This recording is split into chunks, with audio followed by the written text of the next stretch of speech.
Hello, welcome back to my channel education hub by Shweta. मैं आप सबका स्वागत करती हूँ हमारे यूट्यूब चैनल पे। तो देखिए फ्रेंड्स, हम अभी क्या करने जा रहे हैं इस वीडियो में, यूजीसी नेट 2021 की जो नेट जेआरएफ की जो परीक्षा के दिसंबर 2019, ठीक है, शिफ्ट 1 दिसंबर 2019 शिफ्ट 1 और जो 4 दिसंबर को हुआ था ये क्वेश्चन आपका, ये मतलब जो एग्ज़ाम है वो आपका 4 दिसंबर का हुआ था। उसके हम क्या कर रहे हैं, अभी previous year question paper solve कर रहे हैं। तो इसका हमने पार्ट 1 सॉल्व कर लिए हैं। हम अभी क्या करने जा रहे हैं, हम पार्ट 2 करने जा रहे हैं, ठीक है। तो जिन्होंने अब तक हमारा चैनल सब्सक्राइब नहीं किया है वो प्लीज़ हमारा पहले चैनल सब्सक्राइब कर लेंगे और बेल आइकन पे क्लिक कर देंगे, जिससे मैं आगे जो भी वीडियो डालूंगी उसके नोटिफिकेशन आपको ईजिली प्रोवाइड हो जाएंगे। तो देखिए प्रीवियस जो हमारा जो वीडियो था उसमें हमने कब तक किया था, हमने पूरा टोटल उसमें 9 क्वेश्चन हम कर चुके थे। आज हम स्टार्ट करने जा रहे हैं 10 नंबर क्वेश्चन से, ठीक है। तो चलिए स्टार्ट करते हैं। तो ये रहा हमारा क्वेश्चन नंबर 10। हम 9 तक कर चुके हैं, तो हम अभी क्या करने जा रहे हैं, क्वेश्चन नंबर 10 करने जा रहे हैं। तो चलिए देखते हैं हमारा क्वेश्चन नंबर 10 क्या है। तो देखिए हमारा क्वेश्चन नंबर 10 है, एक शोधकर्ता ने, ठीक है, एक शोधकर्ता ने अपने शोध प्रबंध को प्रस्तुत करते समय प्रश्नावली पर प्रतिक्रिया देने वालों की मदद और सहायता को प्रस्तावना में स्थान नहीं दिया। तो इसे क्या कहा जाएगा, आपका क्या कहा जाएगा इसे? तकनीकी चूक, स्वेच्छा से अनदेखी या अनैतिक कृत्य या सम्मान की कमी। क्या हो जाएगा इसका आंसर? देखिए ऑब्वियस ये क्या कहलाएगा आपका, अनैतिक कृत्य, मतलब जो आपका अनैतिक व्यवहार होता है वो आपका हो जाएगा अनैतिक कृत्य, ठीक है। ऑप्शन नंबर सी आपका राइट आंसर हो जाएगा। थोड़ा सा इसके बारे में डिटेल देख लेते हैं। देखिए आपका डिटेल दिया हुआ है, क्या दिया हुआ है, एक शोधकर्ता ने अपने शोध प्रबंध को प्रस्तुत करते समय प्रश्नावली पर प्रतिक्रिया देने वाले की मदद और सहायता को प्रस्तावना में स्थान नहीं दिया। ऐसी स्थिति में उनके द्वारा जो किया गया था वो कृत्य क्या कहलाएगा, अनैतिक कृत्य कहलाएगा। क्लियर है। और वह दस्तावेज जो किसी शिक्षार्थी द्वारा किए गए शोध को विधिवत प्रस्तुत करता है और शोध प्रबंध कहलाता है। तो शोध प्रबंध की रूपरेखा के 4 निर्धारक तत्व होते हैं। कौन कौन से निर्धारक तत्व होते हैं आपके? शोध विषय, शोधार्थी की भूमिका, शोध निर्देशक और उपलब्ध सामग्री, ठीक है। ये आपके 4 होते हैं। तो याद रखिएगा, शोध प्रबंध की रूपरेखा के 4 निर्धारित तत्व होते हैं। ये आपके 4 ये हैं, ठीक है। चलिए नेक्स्ट क्वेश्चन देखते हैं। क्वेश्चन नंबर 11 हमारा हो जाएगा। देखिए क्वेश्चन नंबर 11 है हमारा, एक विश्वविद्यालय शिक्षक अपनी कक्षा में विद्यार्थियों की अध्ययन आदतों को सुधार की योजना बनाता है, ठीक है। और इस संबंध में इस प्रकार का शोध स्वरूप मददगार होता है। कौन सा शोध स्वरूप मददगार होता है? मूल्यांकनात्मक शोध रूप, मौलिक शोध रूप और व्यवहारित शोध रूप और क्रियात्मक शोध रूप। तो क्या हो जाएगा इसका आंसर आपका? देखिए इसका आंसर हो जाएगा मौलिक शोध रूप, ठीक है। जो एक विश्वविद्यालय शिक्षक है वो अपनी कक्षा में विद्यार्थियों की अध्ययन आदतों में सुधार की योजना बनाता है और इस संबंध में इस प्रकार का शोध स्वरूप जो है वो मददगार होता है मौलिक शोध रूप में। क्लियर है। चलिए नेक्स्ट देखते हैं। अच्छा, इसके बारे में थोड़ा सा रीड कर लीजिए। एक देखिए यहाँ पे हमने जो पढ़ा, ये क्या होता है, ये मौलिक शोध रूप होता है। एक विश्वविद्यालय शिक्षक अपनी कक्षा में विद्यार्थियों की अध्ययन आदतों को सुधार की योजना बनाता है। तो इस संबंध में क्रियात्मक शोध स्वरूप अत्यधिक उपयोगी सिद्ध होती है और क्रियात्मक शोध का अभिप्राय उन शोधों से है जिनका मुख्य उद्देश्य शिक्षण संस्थानों की व्यवहारिक समस्याओं का हल खोजना होता है। क्लियर है। चलिए नेक्स्ट देखते हैं। अब यहाँ से आपका आ गया बोध प्रश्न, ठीक है। अब इसको तो एक बार रीड करना पड़ेगा, तो चलिए आधा आधा करके रीड करते हैं यहाँ से।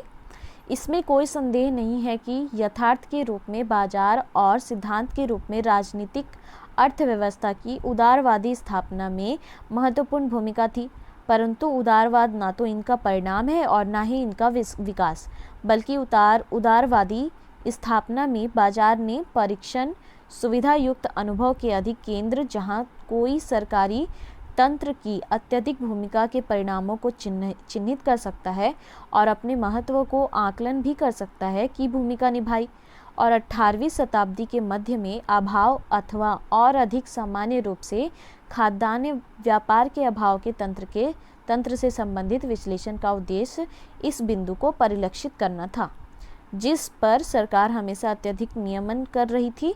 अतः मूल्य निर्माण और धन के परिचालन को साक्ष्य रूप में मूर्त रूप देने के लिए विश्लेषण या इसके विपरीत व्यक्तिगत लाभ चाहना और सामूहिक धन का विकास किसी मामले में अर्थशास्त्र के मध्य संबंध की आंतरिक अमूर्तता के पूर्वानुमान विषयक विश्लेषण के माध्यम से आर्थिक प्रक्रिया का इष्टतम विकास और सरकारी प्रतिक्रियाओं का अधिकतम नियमन के चलते मूलभूत असामंजस्य की अभिव्यक्ति विचारों की पीड़ित क्रीड़ा से अधिक इसके माध्यम से फ्रांसीसी और अंग्रेज अर्थशास्त्री वाणिज्यवाद और वाणिज्यीकरण की सोच से दूर हटे और उन्होंने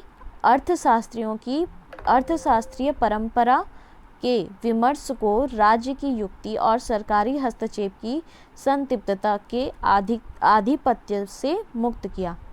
आधिपत्य नियमन के उपाय के रूप में इसका प्रयोग करते हुए उन्होंने इसे सरकारी कार्यवाही की सीमा के ऊपर रखा और स्पष्ट है कि उदारवाद का उद्भव आर्थिक विकास से अधिक न्यायिक विचार से नहीं हुआ।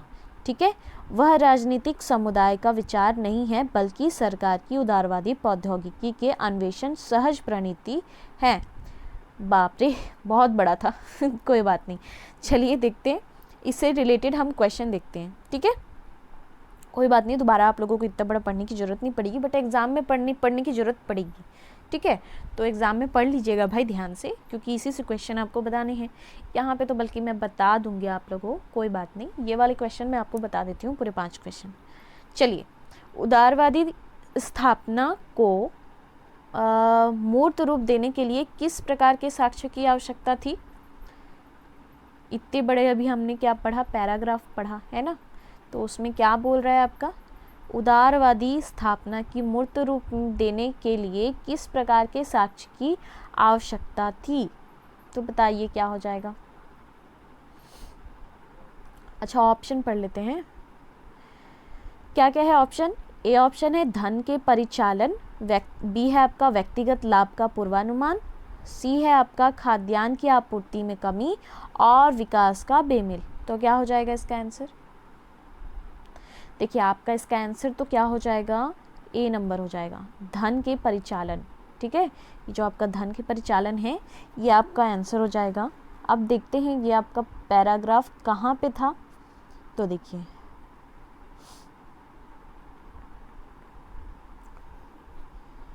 यहाँ पे आपका दिया हुआ है कि देखिए उदारवादी, ठीक है, परंतु यहाँ पे देखिए उदारवाद ना तो इनका परिणाम है और ना ही इनका विकास है, बल्कि उदारवादी आपका क्या है, स्थापना में बाजार के परीक्षण, सुविधा युक्त आपका क्या है, अनुभव के अधिक केंद्रित, यहाँ कोई सरकारी तंत्र की अत्यधिक भूमिका परिणामों को चिन्हित कर सकता है। ठीक है, देखिए ये बहुत बड़ा है, यहाँ पे आपको पढ़ना पड़ जाएगा। मैं डायरेक्ट आंसर में आप लोगों को बता देती हूँ। ये देखिए जस्ट जो हम अभी पढ़ रहे थे वही पैराग्राफ यहाँ पे आपको उठा के दिया है। ठीक है, तो रीड कर लेंगे आप लोग स्टॉप करके। नेक्स्ट क्वेश्चन है आपका, देखिए क्वेश्चन नंबर 13, इष्टतम आर्थिक विकास के संदर्भ में निम्नांकित में से कौन बेमेल है? बेमेल मतलब जो मेल नहीं खाता, ये आपको बताना है। विचारों से खेलना, वाणिज्यीकरण का अभाव, राजनीतिक समुदाय या अत्यधिक सरकारी कार्य पद्धति। क्या हो जाएगा इसका आंसर?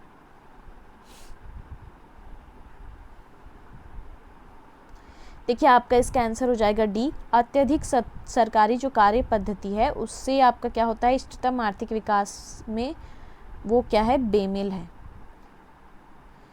देखिए यहाँ पे दिया हुआ है आपका, इष्टतम आर्थिक विकास के संदर्भ में अत्यधिक सरकारी कार्य पद्धति बेमेल है।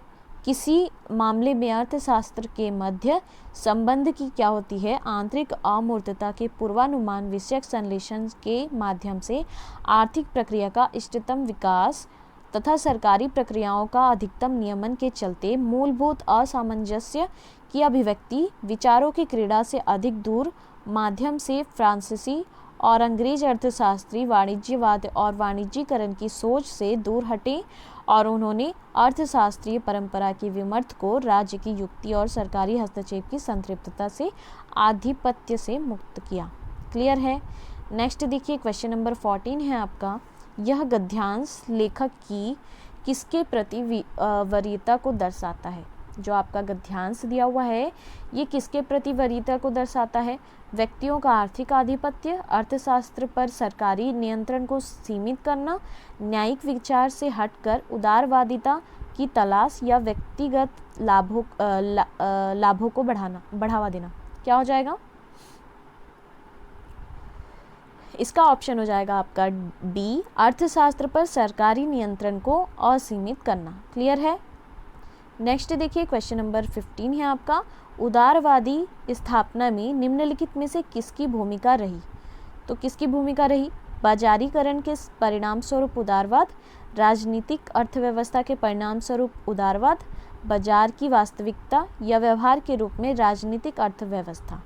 क्या हो जाएगा इसका आंसर।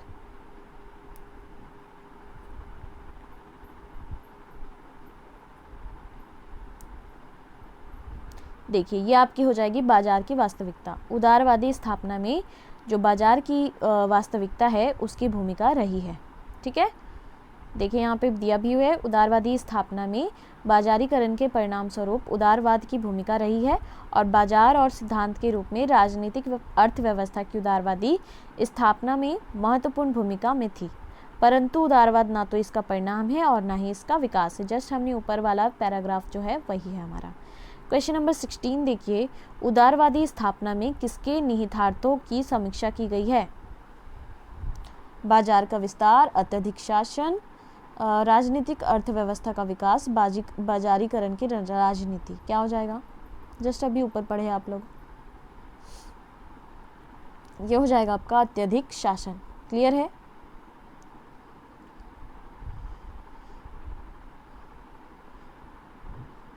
देखिए अब आपके जो क्वेश्चन आ गए वो आ गए हैं आपके संप्रेषण से क्वेश्चन। तो जस्ट चलिए बताइए, जब कक्षा में शिक्षक और छात्रों के बीच एक सजीव चर्चा होती है तो इसे वर्गीकृत किया जा सकता है किससे। क्वेश्चन रिपीट हो रहा है आप लोगों का, आंसर आपको आ जाना चाहिए। क्या हो जाएगा इसका आंसर। क्षैतिजीय संप्रेषण, मैकेनिकल संप्रेषण, रेखीय संप्रेषण या स्पष्ट संप्रेषण। क्या हो जाएगा इसका आंसर। आपका इसका आंसर हो जाएगा ऑप्शन नंबर ए, क्षैतिजीय संप्रेषण। क्लियर है। नेक्स्ट देखिए क्वेश्चन नंबर आपका 18 देखिए, शिक्षण में प्रयुक्त मौखिक संप्रेषण तकनीक है। शब्दों की मंद अभिव्यक्ति, वाणी और ध्वनि की गति में अंतर, बिना विराम की प्रस्तुति और शब्दार्थ संबंधी वितंडावाद का सहारा। तो क्या हो जाएगा इसका आंसर। आपका इसका आंसर हो जाएगा बी, वाणी और ध्वनि की गति में अंतर। क्लियर है। नेक्स्ट देखिए यहाँ पे आपका जो विवरण है वो भी दिया हुआ है। शिक्षण के दौरान मुख्यतः लिखित और मौखिक संप्रेषण तकनीकी का प्रयोग किया जाता है। मौखिक संप्रेषण तकनीकी के प्रयोग के दौरान वाणी और ध्वनि की गति में अंतर विद्यमान होता है, जिसके माध्यम से शिक्षक शिक्षण कार्य को प्रभावी और रुचिकर बनाता है। क्लियर है। चलिए क्वेश्चन नंबर 19 देखिए आपका क्या दिया हुआ है। निम्नलिखित में से कौन सा संचार प्रभावी शिक्षण के लिए कक्षा में नियोजित किया जा सकता है। ऊपर से नीचे, प्रतिष्ठित, संगठनात्मक, असंगठनात्मक, प्रतीकात्मक और संक्षेप। क्या हो जाएगा इसका आंसर।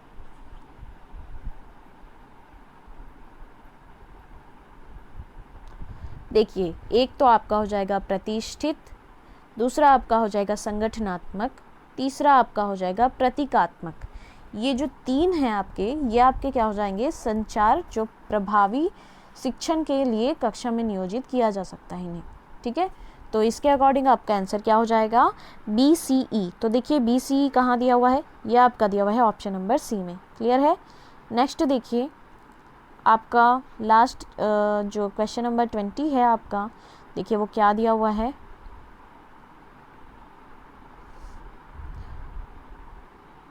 नीचे दिए गए कथन अभिकथन ए और तर्क आर के रूप में 2 कथन दिए हुए हैं। अभिकथन ए में आपका क्या दिया हुआ है, औपचारिक शिक्षण में अनौपचारिक भाषा का प्रयोग संप्रेषण को जीवंत और आकर्षण बनाता है।